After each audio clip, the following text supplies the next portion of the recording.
Bismillah, alhamdulillah, wa salatu wa salam Rasulullah. You're listening to Islam Tomorrow. We're broadcasting live.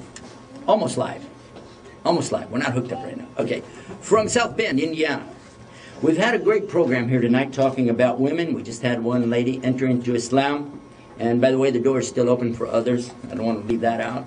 We have some questions here, and I'd like to try to provide an answer. But I tell you, many times, if you know me very well, you know that I don't really like the questions part. Because what I talk about is stuff I already know really good, and it's hard to catch me in stuff that I study. Because I read it, I know about it. But when you ask me a question, then you can find out how much I really don't know. So I always say, well, if you have, question and answer period, there's two words here, question and answer. So if you'd like to send me the answers, I'll try to figure out the questions. Like Jeopardy? I don't mind. Alhamdulillah. Okay, first question, was Allah ever born? This is a good question. A lot of people, not Muslim, ask such a question. Was Allah ever born? According to the Bible, no. According to the Old Testament and the New Testament, no. According to the Quran, no. Allah is eternal. He's without beginning and without end. And it's also in the old language called Alpha and Omega, means the beginning and the end. He is without beginning, without end. He is eternal, and there's nothing like Him. And Allah said the same thing in the Quran, that He is al-awwal wal-akhir, the first and the last. He is always and eternal. And there's one word, as-samad, which is one of His names, which is eternal. So Allah is without beginning and without end. He always was and always will be.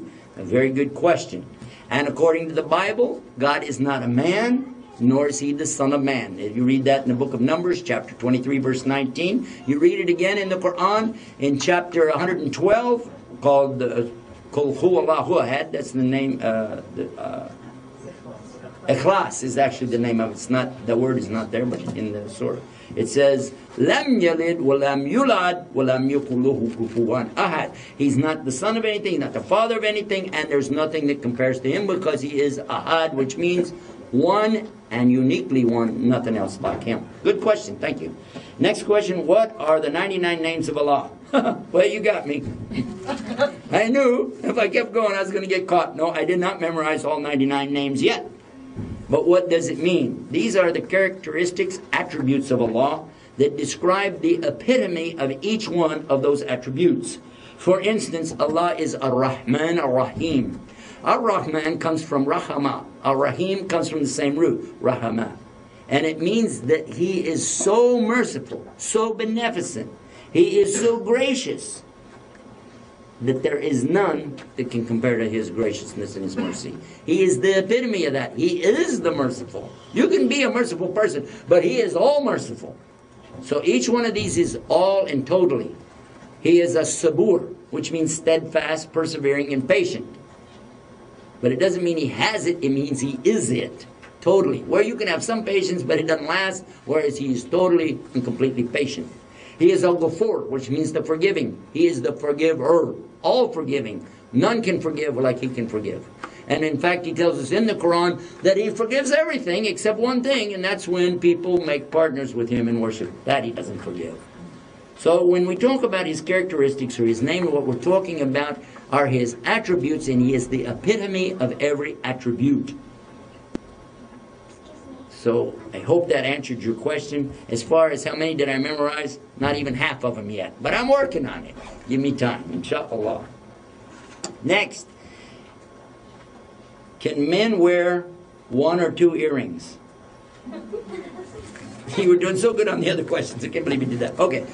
In Islam, we know from the Quran, Allah tells us about the people who alter the creation of Allah. And they used to have superstitions, and they would cut or mark the animals. They would, mark them and even put earrings and things like this in their cattle and their sheep, things like that. Allah forbids that. He doesn't like us altering the creation. For this reason, and that's a good reason, we don't tattoo ourselves or brand ourselves or put holes in our body and things like that.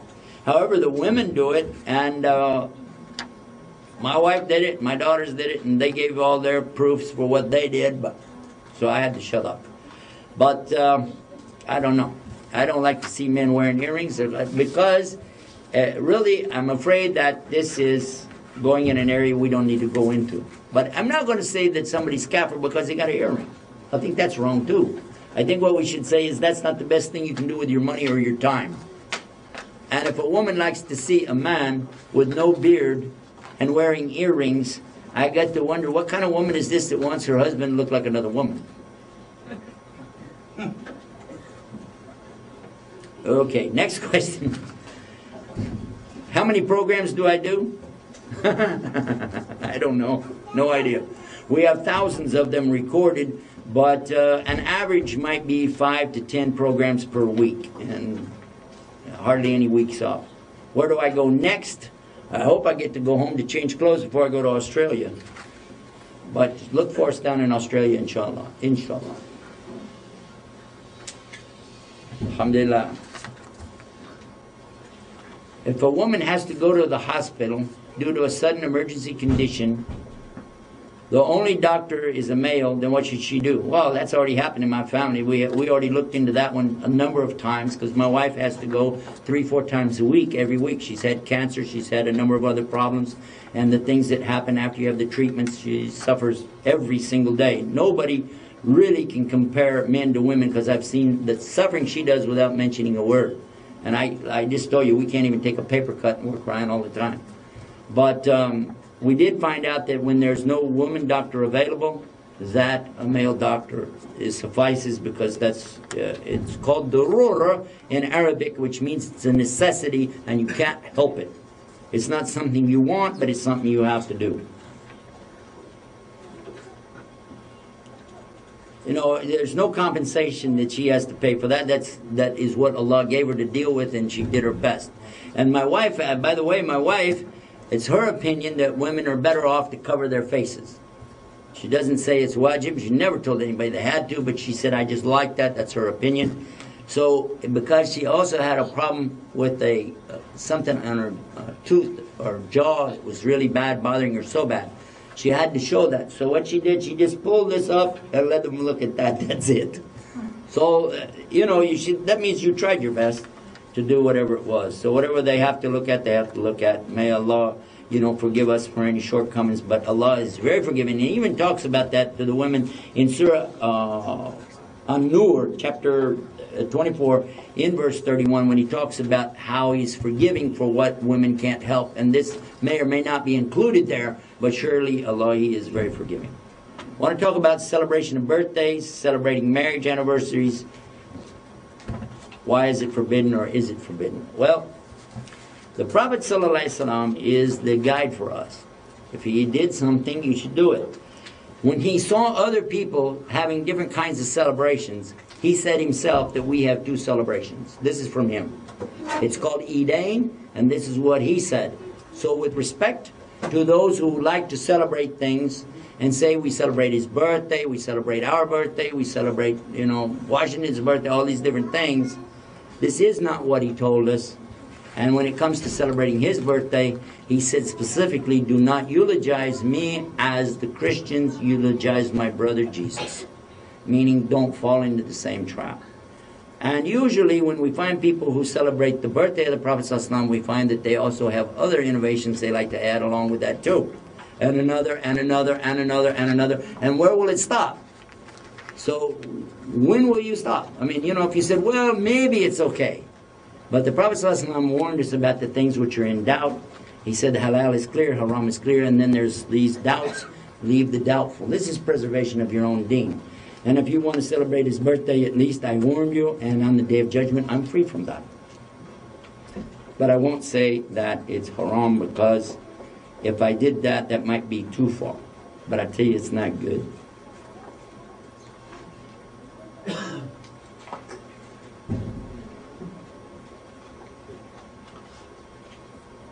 You're asking a question about women, and I want to answer it. In Surah Al-Ahzab, chapter 33, verse 50, you said 58, it's not, it's verse 59. But anyway, that's okay. It says, Ya ayyuhan nabi, which means, O my nabi or my prophet, tell your azwajika, which is your wives, wa binatika, which is your daughters, and the believing women. You didn't put that in here, but it was to all the women. This is not just to his wife, and it's not just to his daughter. This is to all the believing women, that they have to cover themselves. They have to totally cover themselves with abaya when they go out. Now, there's different words that Allah used in Quran. The other word that He used in Surah An-Nur was the word khimar, and the khimar used to be worn in the back of the head. They knew what that was because a lot of women wore it, just wore it. That was a custom. And He ordered them to draw it down or drop it over their juyubihinna, which is the chest area where the cleavage is, and they have to bring it down over. And that's exactly why so many of the women of the time, from the Meccan women, covered their faces as well, because it was just real easy. Drop that down, cover it all up, and they used to be they called them black crows because you couldn't tell anything except that it was black wherever they went. So as far as being annoyed, it means so that women will not be annoyed by what? By men staring at them. You may not be aware of this, but I think many of you are. There's something in Islam called the evil eye. The ayn is something very serious. Nobody wants it. We seek protection from it in the Quran. Allah warns us about it, and how we seek protection. We ask Allah for protection from these things in the last 2 surahs. You should recite them every night. Ladies, men, both of you, you should recite this because it is protection. This is very good. The Prophet ﷺ, when it was revealed, he never left off doing that. So we should do the same. Now, when a woman is going around without being properly covered, there are men, non-Muslim and Muslim, and we're just saying men in general, who will look at you with the evil eye because they say, "Hey, baby, hey, what's up, hey." Or even in their heart, and it's still the ayn on you. And Allah is warning you. That's why we warn the sisters, don't turn your hijab into artwork. Don't turn your hijab into an attraction, because that was the whole idea to start with, that you're not trying to cause people to stare at you. And you go out here and you've got, I'm sorry to mention, but some of our sisters, they got signboards with messages about Allah, about Islam, across their chest, across their back. They're walking around with they think they're wearing hijab, they got a scarf on and blue jeans. But men are looking at you, and Allah is telling you how to avoid this kind of annoyance. It doesn't mean that, because I know what some sisters' argument is. You know what they told me? Well, if I wear hijab, I'm calling attention to myself. If I'm here with the non-Muslim ladies, I could just dress like they do and nobody notices me. That isn't what Allah said. Don't let the sisters come to you and twist that. You sisters all wearing hijab, you know. But these other sisters, when they come with that stuff, don't let them pull that on you, because that's not what Allah said, and you know that's not the meaning. It's a big test. I don't want to be a woman. Alhamdulillah, I'm a man. I don't want the test of a woman. It's too hard. I couldn't do it. I don't know how women can do it. I told my wife many times, hijab, I told her, we were riding down the road. My wife does all the driving, by the way. They don't let me drive. If you ever rode with me, you know why. I have 2 gears, fast and faster. And I don't need a brake because I'll hit something eventually. So they don't let me drive. So here's my wife driving. She wouldn't know. You can imagine this? She did it in Saudi Arabia, by the way, in Mecca, which they don't allow that. She said, but I just want to show them that's not Islam. So she was a brother Suburban. She put in gear, drove off, and he's standing there going, oh! But we're riding one night. It was so hot. We don't have air conditioning in the car, alhamdulillah. But it's so hot, and it's at night. And I told her, I said, you know, you can take that face cover off. Nobody can see you on the freeway. She said, no, I'm not going to do it. She said, what if a truck passed by? I said, a truck? How is he going to see you at night? He's trying to see the road. Just, you know, you can relax. And when I'm talking to her, she said, you know what? Allah can see me, and I'm happy. I said, okay. And that's it. So I don't want to be a woman. It's too hard. It's too hard. You girls have so much that you have to put up with, including us. Can girls pierce their ears? I guess so. I don't know. Good question. I don't want to ask the question. Sometimes, by the way, there's some questions I don't want to ask. You know why? Because I don't want to know the answer. Especially if I eat something I really like it. Somebody say, wait a minute, is that haram? Don't ask till I'm done. I don't want to know.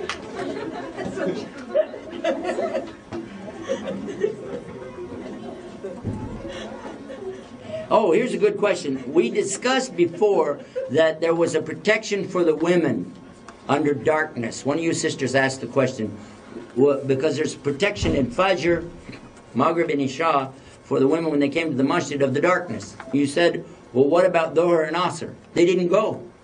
They didn't go to the masjid at Dhuhr and Asr. Women knew better. They'd be out in broad daylight, and they didn't do that. They stayed home because, first of all, it's cooler, and you don't have to put the hijab on and go traipsing around. What are you going to do with the kids? You got all these, so they didn't do that.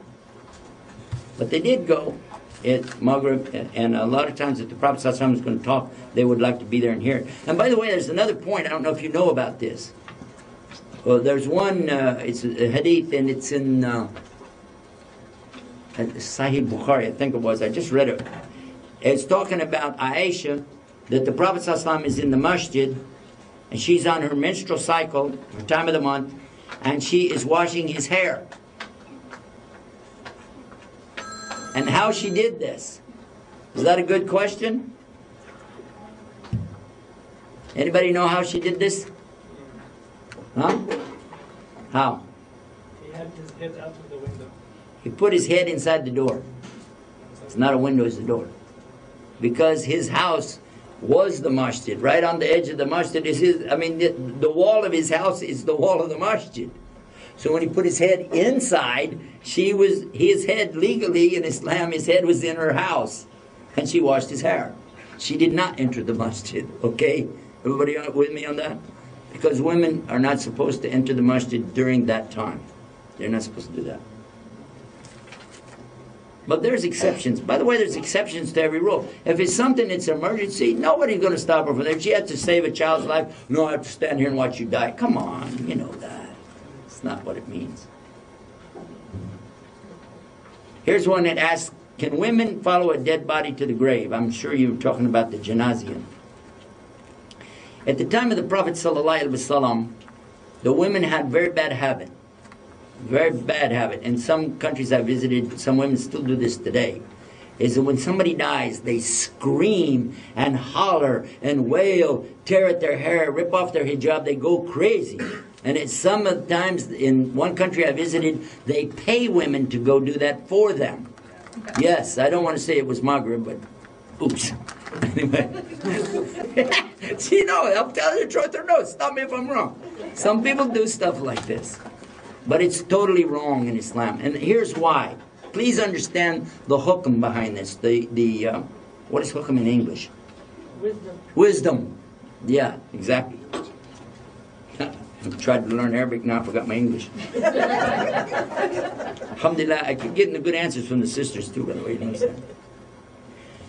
But during the time of the Rasul Sallallahu Alaihi Wasallam, these women did that, and he said that the man in the grave is being punished for these women who are doing this. Now, in Islam, we know nobody is ever punished for what other people do. So that would be a contradiction unless you understood the meaning. Nobody is punished for what other people do. Isn't that true? Especially a dead person. But he said it, and it's a good hadith. The meaning was that he had not stopped them from doing such things while he was alive. And so because of this, in other words, he was one of those who said, yeah, they can go and wail and do all that. And he never stopped them. They didn't learn. And it's his fault, so that's why he got punished. The wailing and the screaming at the death of a person indicates a very bad opinion of Allah. It means you don't accept Allah's qadr. The correct thing to say at the death of a person is, Inna lillahi wa inna ilayhi raji'un. That's in the Quran. From Allah we came, and to Allah is the return. All of us will die. Kullu nafsin da'iqatul maut. Allah said in the Quran, every soul shall taste death. Are you trying to escape that? No. And when somebody dies, that's it. That's the end of the game.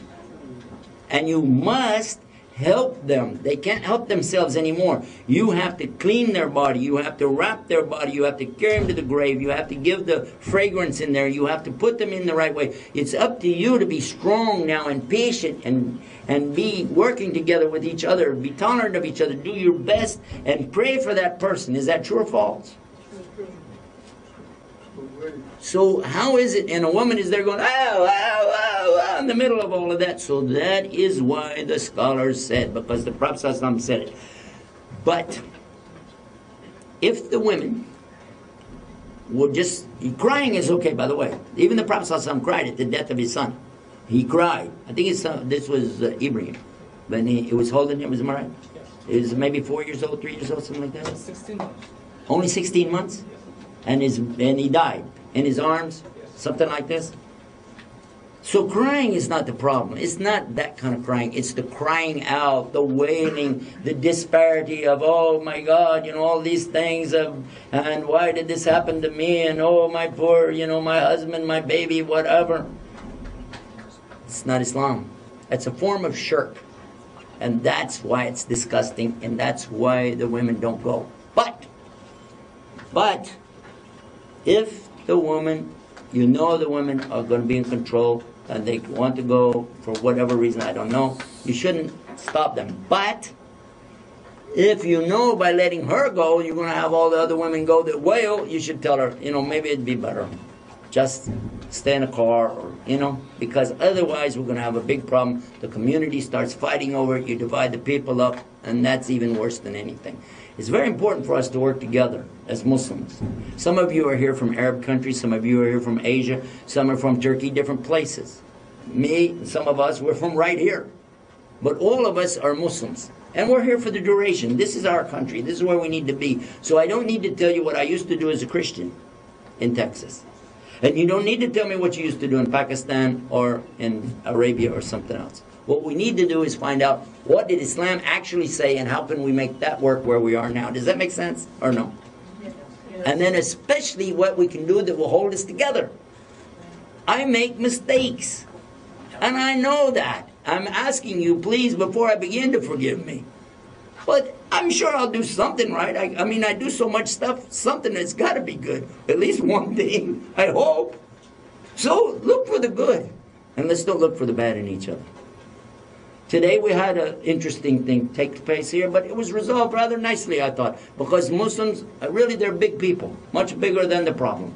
And I like to see that. I want to see this continue, not just here in Indiana, but around the world. I want to see Muslims learn how to be big about something and not be childish. Really. And again, sisters, and we're going to have to look to you for some help, because you guys, you know how to handle this thing. Help us learn how to be tolerant of each other and kind to each other. And put up with some of the stuff that we do, because, we can't help it, we're men. What age do you wear hijab? When a girl reaches the age that she can have children, this is when she should wear hijab. Some girls don't even start till they're 17. Others start when they're 6. That's true. But when she starts, she should do it. Now, if she'd like to start wearing it, maybe she didn't begin her time, and she's 13, 14, but she feels like, gosh, I want to wear it. I don't think you should stop her from it. But Allah knows best. You ask a question here. There is something in one of the hadiths. I'm not sure the strength of the hadith. I'm not positive it's sahih, but it's a good hadith. At least Hassan maybe. But it said that the hadith says that there are 4 that will be punished for a woman who doesn't wear hijab. The father, the brother, the husband, and the son. Didn't mention the woman. Why? Same thing that we just talked about the grave. The one who didn't teach her. Did the man, ladies, does this make sense to you? I know it does to me. Did the man sit with her and tell her? Did he make an environment where it was easy for her to deal with it?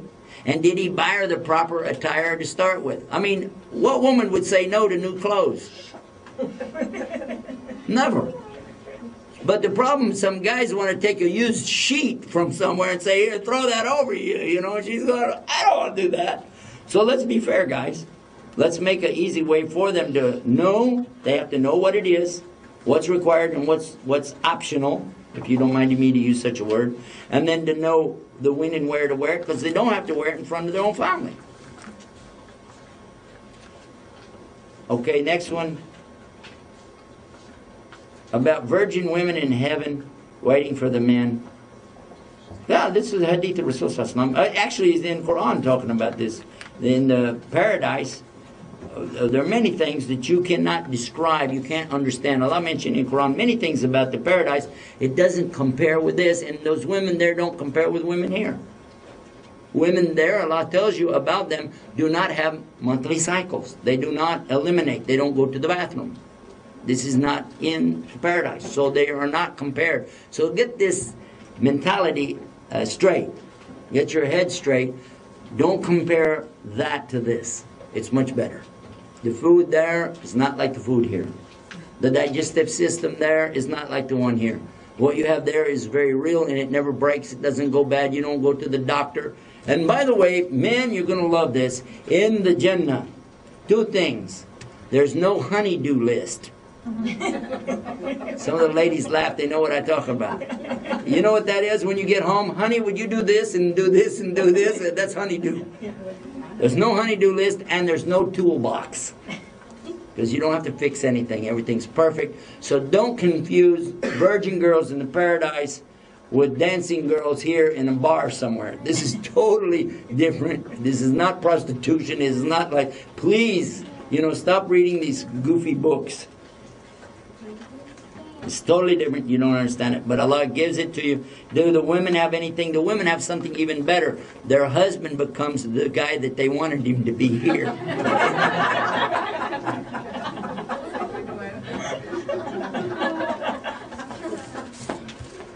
Can you imagine that?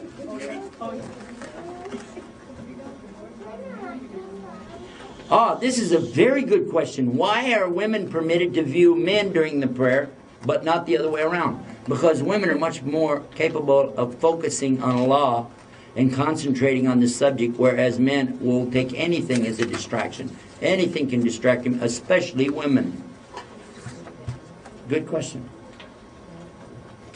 What about a woman in Islam who has no husband and no prospects and cannot and does not have any children? Well, that happens. That's Allah's qadr, that's His will. But you shouldn't say that, because I'll tell you what, my wife, the one I have right now, she thought that she was never going to get married. She had been married one time only. She got cancer and her husband divorced her while she was dying of cancer, and he thought she was going to croak. So he ran out, got rid of her, and went and got another wife, but she didn't die. She kept on going, lived another 20-something years, 15 years after that. And then she thought, well, I can never have children, because that was the kind of cancer that she had.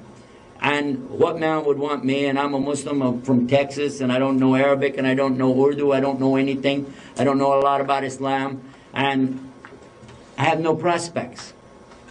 Okay? And I was a person at that stage who had just lost my wife, and I had 2 little girls, and I'm saying essentially the same thing, only I got 2 little girls, and who wants a guy that's already loaded up? Nobody. Especially, I wanted to get married to a Muslim lady. Who would want to marry an old guy? That's what I was thinking. Actually, I'm going to end with this one, because I want to tell you what happened. It was a number of months that went by, and I was so upset about what had happened with my marriage, and I felt like, what if I had just done something else, or done this, maybe that. I'm never going to find anybody. And then I met some brothers, some very lovely, lovely brothers from India were visiting our country. They couldn't speak much English, but they were so sweet. They were so nice, and they were cooking some food in a little masjid, mosque. And they asked me, please stay with us, and please eat with us. And I was so hungry that night, I said, why not? I had my 2 little daughters with me, babies. I mean, they were, one is still in diapers. And I said, oh, why not? I started eating, and I felt better. I relaxed. They said, why not stay in the masjid with us overnight? I said, well, I have 2 little girls. I'm going to stay in the masjid overnight like that. They said, one brother has his little girl right here. Why don't you let them go home with him? And then they'll come back in the morning. I had never had my daughters away from me ever. But somehow Allah inspired me that it's just going to be okay, let them go. So I let them go that night. And then they told me, whatever problem you have, they could see I was distraught about something. They said, only Allah can solve it. Only Allah can help you. Only Allah can help you. So in the night, get up. In the night, get up, make wudu, and then ask Allah. Pray and ask Allah. I laid down on the masjid floor and I fell asleep. I was so sound asleep. It was the best sleep I'd had in so long. And then I woke up and I heard water boiling, or water running, or something. some sound. I kept hearing it. It was black because it was in the masjid. It was dark. But I heard like that. I said, what's that noise?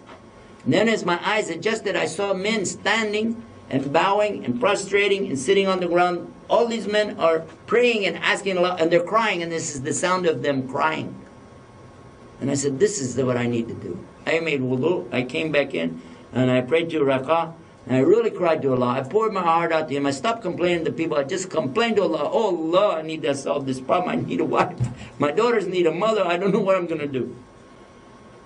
And I cried, and I fell asleep on the floor, and I just relaxed. I woke up for Fajr, I felt 100% better.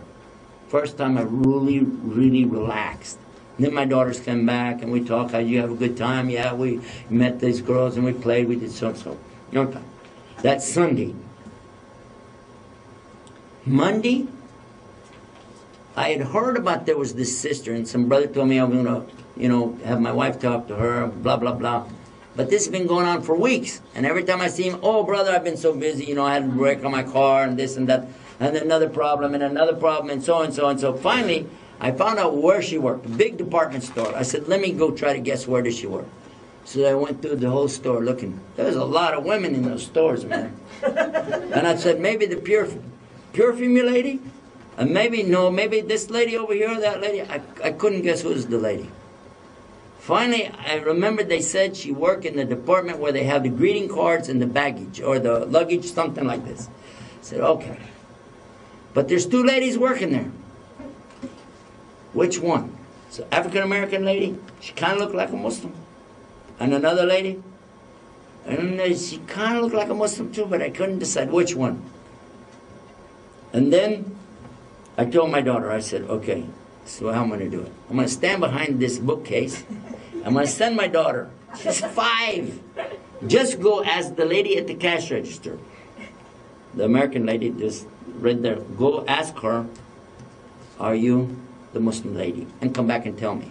That's all. Don't, Said, why? I said, because maybe, she said, are you going to marry her? I said, well, we're going to see about it. Okay. So I'm standing there with the other little girl, waiting. It seemed like years, all the time. And then all of a sudden I heard, ah, like this. Oh, I don't know what happened. And then my daughter came back. She said, okay, that's the Muslim lady. And she said, come back at 7 o'clock or sometime when she gets a break. I said, really? Why? She said, she wants to talk to you. Oh, great. Boy, I couldn't think of anything else. We come back, and then she said, okay, we want to go down in somewhere like in a restaurant someplace, like fast food, just to sit and talk. We get Coke, and we sit there, we're talking. She immediately told me the status. She didn't play around, nothing. She said, I'm a Muslim lady. I want to talk about if I get married, I need to be married to a Muslim man. He has to pray 5 times a day, as so-and-so. Boy, she laid it out really quick. I went, oh, okay. And, yeah, she said, well, what do you expect from a woman? I said, really, all I want is somebody to take care of my kids. But a Muslim, of course, but that's the big thing. This is how men are. So she said, okay, we'll talk about it. That's it. She walked off, and there I am. I'm thinking, wow, is there any chance for me with this lady, Next morning, she gave me her phone number. Next morning, I called her up. Fajr time. She answered the phone. Hello? I said, Assalamu alaikum. Wa alaikum salam. I said, oh, it's Fajr time. She said, I have a clock. Thank you. Know how to tell time. Okay? Been praying 20 years. Know all about it. I said, oh, sorry. Oops. Then I called her up again. This is Thanksgiving week, by the way. I called her up again the next day, Tuesday. I said, oh, by the way, I thought I would tell you I got to go down to Houston, Texas on a business deal. And make dua for me. I hope it's going to be a good business deal when I come back. If you don't mind, I'd like to call you and make an appointment to talk to you again. She said, okay. Bye-bye. Assalamu alaikum. Okay. Deal worked out really good. One of the few deals I pulled off that whole year that actually was one of those business deals that really worked. I was so happy I come back. Had money in my hand. Called her up Thanksgiving Day, and I said, what are you going to do on Thanksgiving? She said, well, I don't want to go to my folks' house because I know what they're going to do. They're going to have the turkey, they're going to drink some alcohol, or they're going to do so-and-so, and people are going to be smoking cigarettes and all these things, which I don't like. She said, I'm looking for any excuse to go anywhere. I said, would you come to my father's house and be with us over there? And there's something that I thought maybe you'd like to see this video. which is very interesting. It's called The Message. She said, I've always wanted to see that. Let's do that. She came over. While she was there, I couldn't find it. I found the wrong movie thing and put in there some debate or something. And she just stared at me like, sure. Then my father was, at that stage, not a Muslim yet. But he was very close to Islam. And my father has a great sense of humor. He's watching me try to talk to this lady, and he's laughing at me. Oh, yeah. This is tell you a true story. And then what happened, I messed up the tape and the thing, and now she's sitting there looking at me like... My daughter comes running in, the same little daughter, and she said, Dad, are you going to marry her? Then she goes over to the lady and she says to her, are you going to marry my dad? She smiled, she looked at her and she said, well, he hasn't asked me yet. She comes over to me, Daddy, ask her. I glance over at my dad and he's cracking up. He's having a ball with this. This is funny, you know. He's like, look at you, man, you're in it. I said, okay, well, okay. She said, what do you mean, okay? I said, you know, do you want to? Do you want to what? You know, get married. She said, that's a proposal? I said, well, you know. She said, no, I don't know anything. I said, if you want to say something, say it right. I said, well, would you like to get married? She said, I think you can do better than that. And my dad fell over. He's dying laughing. That's funny. And I'm looking for support. I'm getting nothing from him. She said, I would really like it if you'd say it like what I always dreamed about a man should say to a woman, like a real proposal. Won't you put your knee on the ground and ask him? I said, I'm not sure that's in Islam. She said, well, it's good for me. Let me hear you. I said, okay.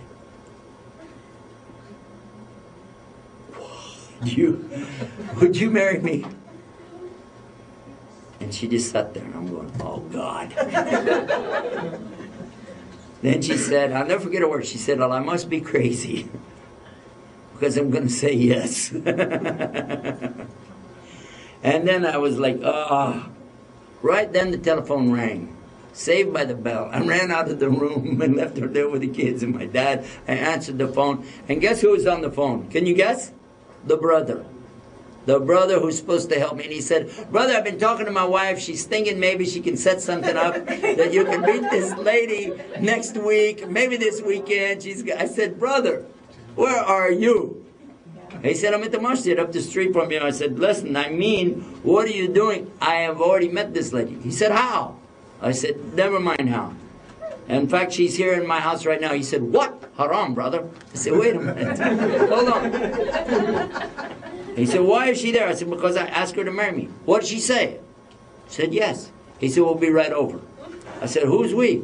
Next thing I know, 3 brothers from the masjid are there banging on the door. We can let them in. They told her, you know, you can go in the other room. So that I wanted to talk to the brothers. So she went in the kitchen. And they told me what's Islam in marriage. I didn't really know. I had no clue. And they spelled it out for me. And then one of them, he said, she needs a representative, and this is wrong. She has to have somebody represent her.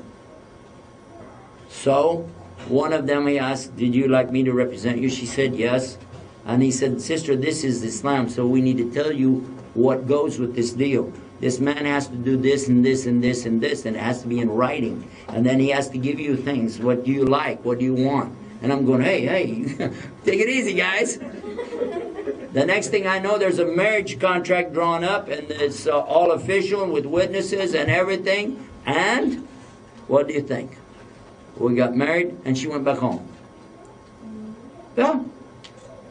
That was our first night. She just left. Because she said, well, there's no rush. And actually, it was several days before we actually got the chance to be even in the same house together. And alhamdulillah, we've been together ever since. I'm going to tell you something. She's a better mother to those children than their real mother was. really. And they call her mom. They love her so much. And now this lady is the one who helps me. And I wouldn't be sitting here now talking to you about this subject if it weren't for her taking care of all the booking and doing all the work. And these brothers know that. How many times you made the phone calls, talked to her? So how many times she took care of everything? And my daughter's raised the same way. Now my daughter, she's 20 years old. And she's also been very, very instrumental in helping with so much of the work. And by the way, she's married now to a Muslim. And the other one is working the same way. And they make cookies and bread and sell it in the street in front of the masjid every week to help support this cause. And so I'm telling you again, I can't be a woman because I could never handle the pressure. I could never do what you ladies do. I'm so proud of you ladies, my Muslim sisters, our mothers, our sisters, our daughters. I love all of you for the sake of Allah so much. And I'm very proud of you. And I just only have one request. Please forgive us and make dua for us because we really need your dua so much. Jazakumullah khair.